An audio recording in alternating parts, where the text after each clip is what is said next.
नमो नमः। ओम विष्णु प्रियाय नमो नमः। ओम धन प्रदाय नमो नमः। ओम विश्व जनन्यै नमो नमः।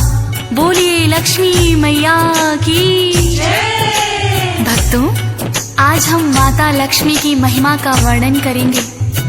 माता लक्ष्मी एक ऐसी देवी हैं कि जो भी भक्त सच्ची श्रद्धा से, सच्ची भक्ति से इनका ध्यान लगाता है, उनके घर में कभी भी धन धान्य की कमी नहीं होने देती है। भक्तों, माता लक्ष्मी की अनेकों ही रोचक कहानियां हैं। उनमें से कुछ कथाओं का वर्णन हम यहाँ करेंगे। माता लक्ष्मी को धन धान्य की देवी माना जाता है। हिंदू धर्म में माता लक्ष्मी की पूजा का विशेष प्रावधान है।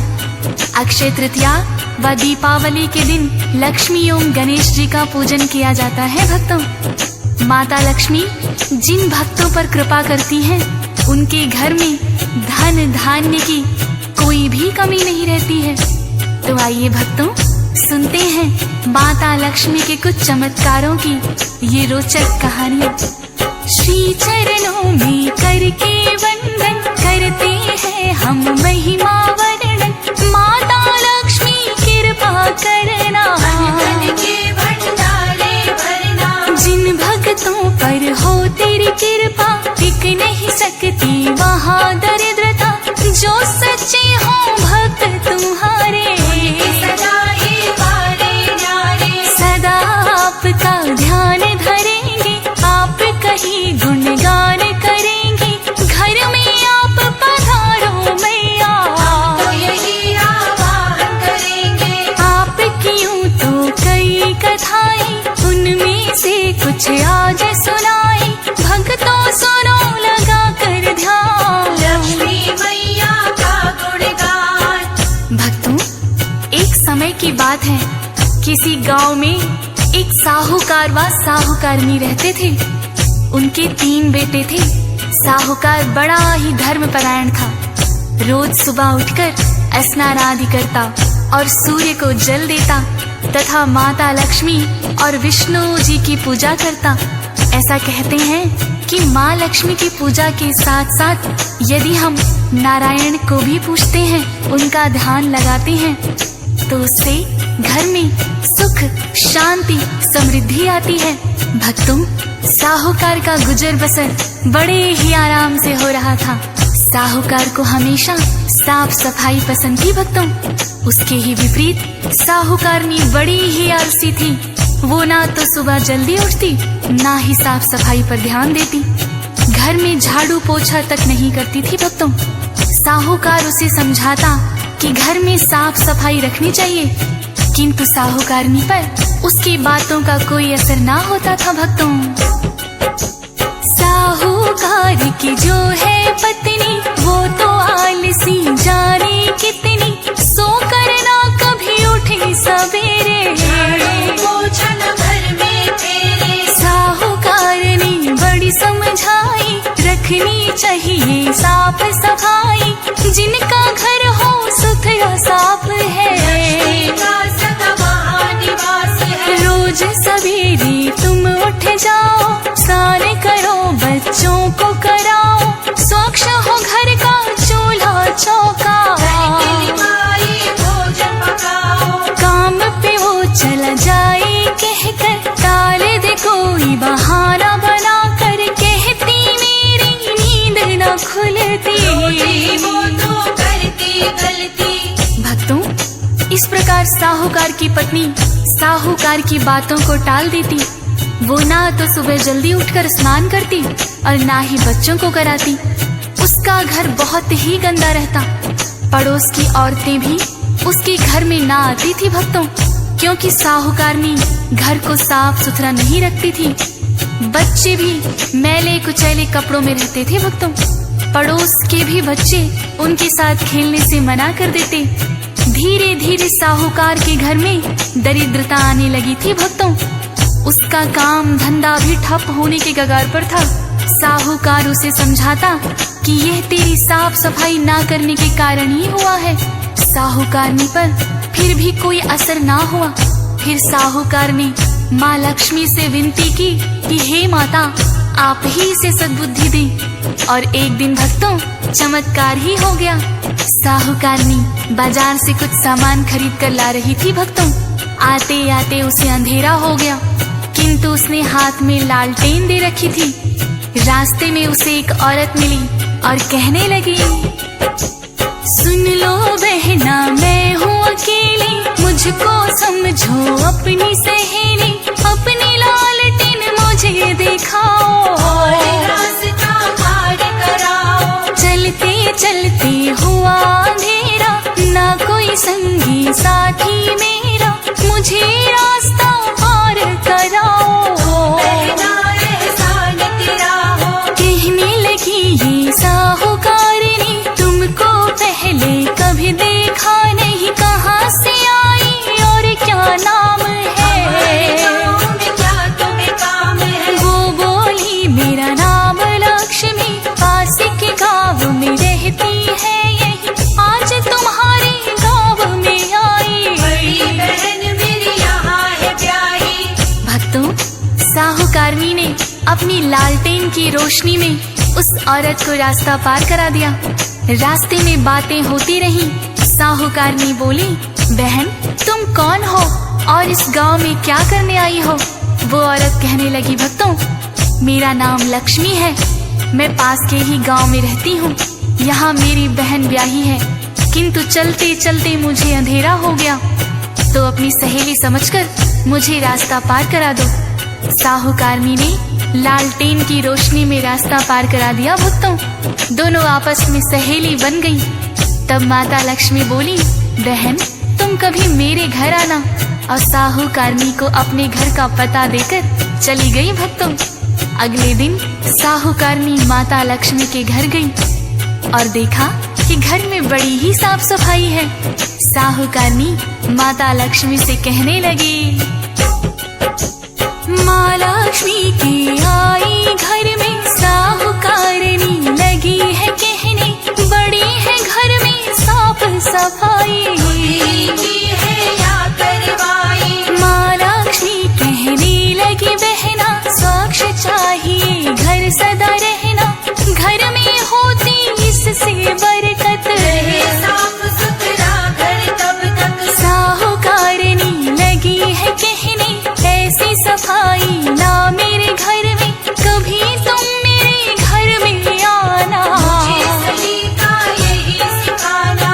अगला दिन जब भी है आया, महालक्ष्मी को घर में बुलाया, माता लक्ष्मी जब है आई, लाती घर में साफ सफाई। भक्तों इस तरह साहूकारनी के कहने पर माता लक्ष्मी उसके घर में आई और देखा ना तो घर में झाड़ू पोछा किया है और ना ही साफ सफाई है। भक्तों बच्चों ने भी मैले कुचले कपड़े पहन रखे हैं। माता लक्ष्मी कहने लगी, बहना चलो तुम घर की साफ सफाई करो, मैं तुम्हें बताती हूँ कि किस तरह से घर साफ रखा जाता है।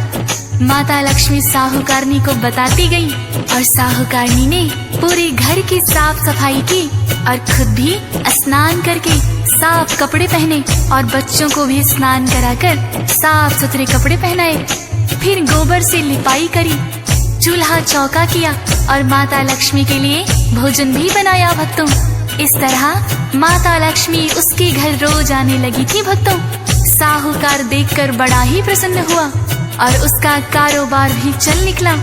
जब साहूकार की हालत ठीक होने लगी तो पड़ोस की औरतों ने देखा साहूकारनी के घर ये कौन औरत आती है। एक पड़ोसन आकर बोलने लगी, कौन सहेली तुमने बनाई जो करवाती साफ सफाई, पहले तो हमने है देखा साहूकारनी ने बतलाया, लक्ष्मी ने मुझको ये सिखाया, उससे सीखा मैंने सलीका,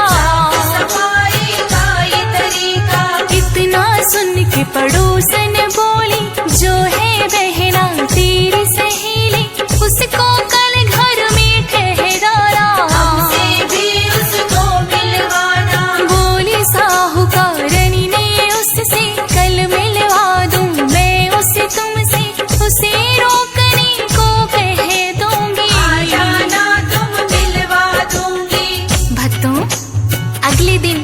जब माता लक्ष्मी साहूकारनी के घर आई तो साहूकारनी बोली, बहन लक्ष्मी तुम आज मेरे घर रुक जाओ। माता लक्ष्मी कहने लगी, मैं तो राजा महाराजा के घर भी नहीं रुकती, फिर तुम्हारे घर कैसे रुक जाऊं? पर साहूकारनी उसे हाथ पकड़कर बलपूर्वक चौकी पर बिठा दिया। तब माता लक्ष्मी ने साक्षात दर्शन दिए भक्तों। उस दिन के बाद से साहूकार के घर में धन धान्य की कोई कमी ना रही और साहूकारनी भी माता लक्ष्मी की भक्त बन गई भक्तों, और घर में रोज साफ सफाई करके माता लक्ष्मी का पूजन करने लगी। इसी तरह भक्तों माता लक्ष्मी के चमत्कार की एक और कथा है, आइए श्रवण करते हैं। माँ लक्ष्मी की ये है कहानी, कथा है भक्तों बड़ी पुरानी। किसी गांव में एक मंदिर था, सरिता नामक एक थी कन्या, काम है जिसका फूल बेचना। माँ लक्ष्मी मंदिर के बाहर अपनी दुकान लगाकर, माता पिता है ना सरिता के, घर में रहती है मामा की। मामा फूल को खरीद के लाता, फूलों की माला बनाता। जो भी भक्त मंदिर में आए माँ लक्ष्मी को फूल चढ़ाए, जिन्हें बेचती बाहर सरिता, गुजर बसर सब इसी से चलता। भक्तों सरिता और उसके मामा फूल बेचकर ही अपना गुजारा किया करते थे। मामा फूल खरीद कर लाता और माला बनाकर सरिता को दे देता, जिन्हें सरिता माता लक्ष्मी के मंदिर के बाहर बेचा करती थी। वो खाली समय में मंदिर की साफ सफाई भी करती और सुबह शाम माता लक्ष्मी की आरती में शामिल होती थी भक्तों।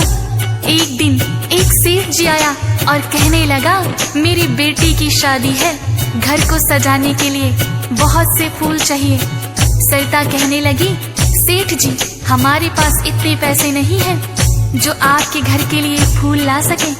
पास में फूल बेचने वाला कोई और ना था, तो सेठ जी ने कुछ रुपया सरिता को दिया और कहने लगा, मेरी बेटी की शादी में फूलों की माला बनाकर ले आना।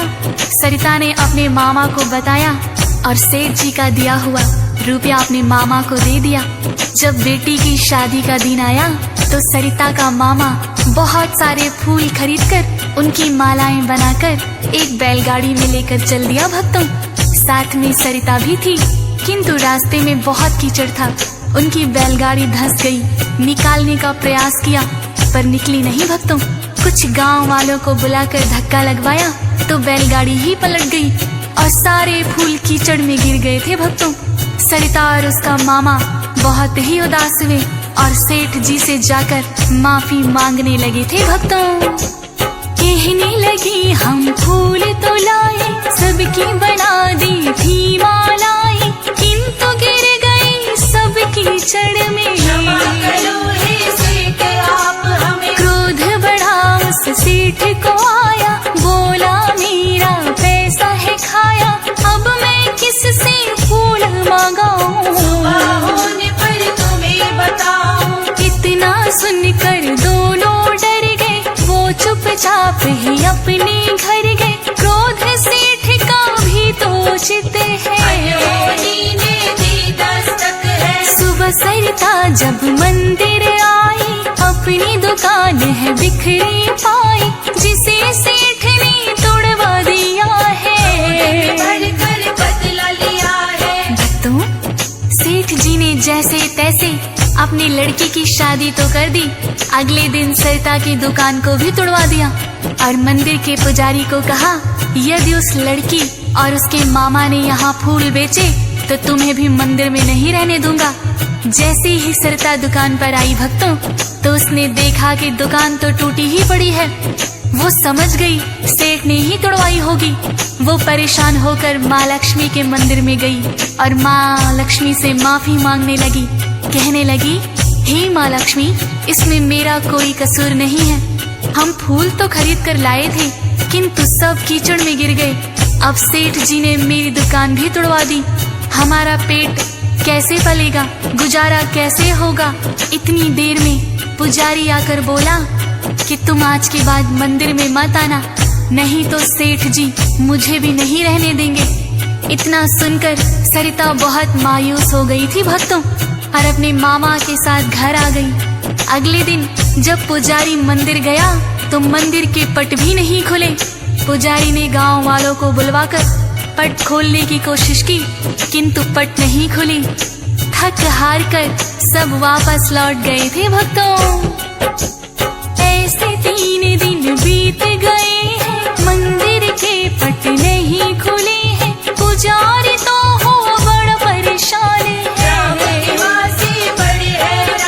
पुजारी को फिर सपना आया। माता लक्ष्मी ने ये बताया, फूल बेचने वाली लड़की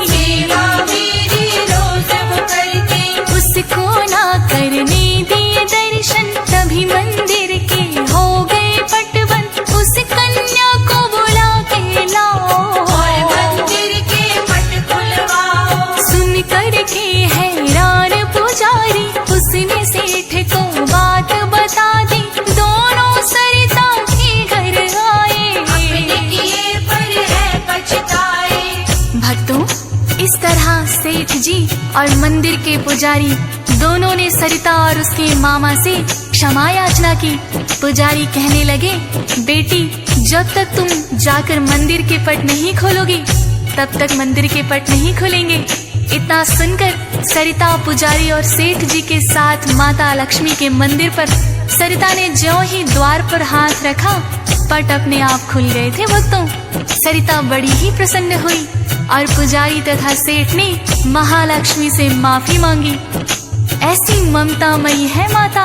इसी प्रकार भक्तों, माता लक्ष्मी के चमत्कार की एक और कथा सुनाते हैं आपको। किसी गांव में एक किसान है और उसकी 2 ही संतान है। दोनों ही हैं उनके बेटे, संग में खेती करते। दोनों की कर दी है शादी, घर में 2 बहुएं भी आ गई। बड़ी सुशील और छोटी चालाक है, किस्मत के हाथ है। किसान है माँ लक्ष्मी का पुजारी, उसको नहीं है जानकारी।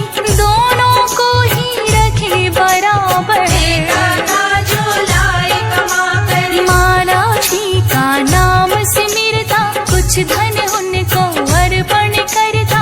माता सब कृपा है तुम्हारी, जो है हमारी। भक्तों, इस प्रकार किसान अपने बेटों के साथ मिलकर खेती करता। वो जब भी फसल बेच कर आता, अपनी दोनों बहुओं को बराबर बराबर हिस्सों में धन देता। कुछ धन वो माँ लक्ष्मी के चरणों में अर्पित कर देता। बड़ी बहू बहुत ही सुशील और गुणवान थी। इसके विपरीत छोटी बहू बहुत ही चालाक थी भक्तों।